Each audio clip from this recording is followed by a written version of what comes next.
ये सिंदूर या मिजाज है।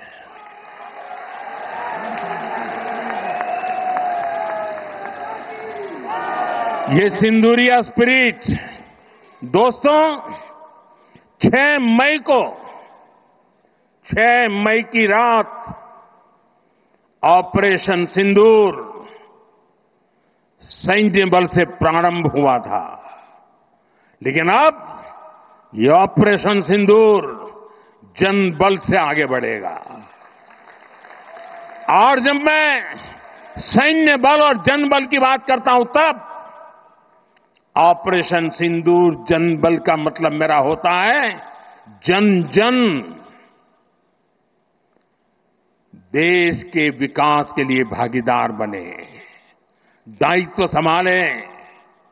हम इतना तय कर लें कि 2047 जब भारत की आजादी के 100 साल होंगे,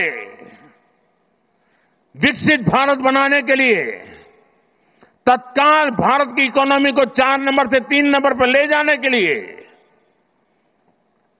अब हम कोई विदेशी चीज का उपयोग नहीं करेंगे। हम गांव-गांव व्यापारियों को शपथ दिलवाएं, व्यापारियों का कितना ही मुनाफा क्यों ना हो, आप विदेशी माल नहीं बेचोगे। लेकिन दुर्भाग्य देखिए, गणेश जी भी विदेश से आ जाते हैं। छोटी आंख वाले गणेश जी आएंगे, गणेश जी की आंख भी नहीं खुल रही है। होली रंग छिड़कना है, बोले विदेशी।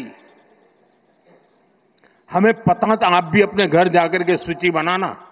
सचमुच में ऑपरेशन सिंदूर के लिए एक नागरिक के नाते मुझे एक काम करना है। आप घर में जाकर सूची बनाइए कि आपके घर में 24 घंटे में सुबह से दूसरे दिन सुबह तक कितनी विदेशी चीजों का उपयोग होता है। आपको पता ही नहीं होता है। आप हेयर पिन भी विदेशी उपयोग कर लेते हैं, कंघा भी विदेशी होता है, दांत में लगाने वाली जो पिन होती है वो भी विदेशी घुस गई है, हमें मालूम तक नहीं है, पता ही नहीं है। दोस्तों,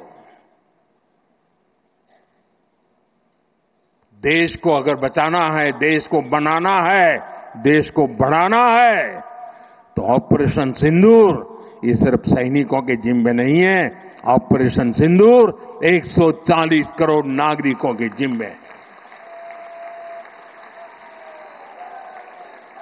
देश सशक्त होना चाहिए, देश समर्थ होना चाहिए, देश का नागरिक सामर्थ्यवान होना चाहिए।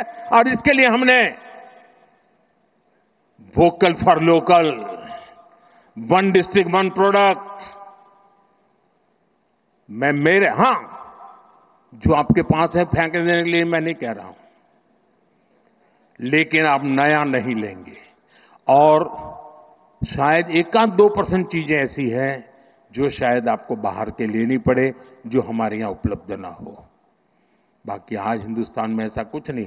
आपने देखा होगा, आज से पहले 25 साल 30 साल पहले विदेश से कोई आता था तो लोग लिस्ट भेजते थे कि ये ले आना, ये ले आना। आज विदेश से आते हैं, वो पूछते हैं कि कुछ लाना है, तो यहां वाले के नहीं, यहां सब है, मत लाओ, सब कुछ है। हमें अपनी ब्रांड पे गर्व होना चाहिए, मेड इन इंडिया पर गर्व होना चाहिए। ऑपरेशन सिंदूर सैन्य बल से नहीं, जनबल से जीतना है दोस्तों। और जनबल आता है मातृभूमि की मिट्टी में पैदा हुई हर पैदावार से आता है। इस मिट्टी की जिसमें सुगंध हो, इस देश के नागरिक के पसीने की जिसमें सुगंध हो, उन चीजों का मैं इस्तेमाल करूंगा। अगर मैं ऑपरेशन सिंदूर को जन जन तक, घर घर तक लेके जाता हूं, आप देखिए हिंदुस्तान को 2047 के पहले विकसित राष्ट्र बना के रहेंगे और अपनी आंखों के सामने देख के जाएंगे दोस्तों।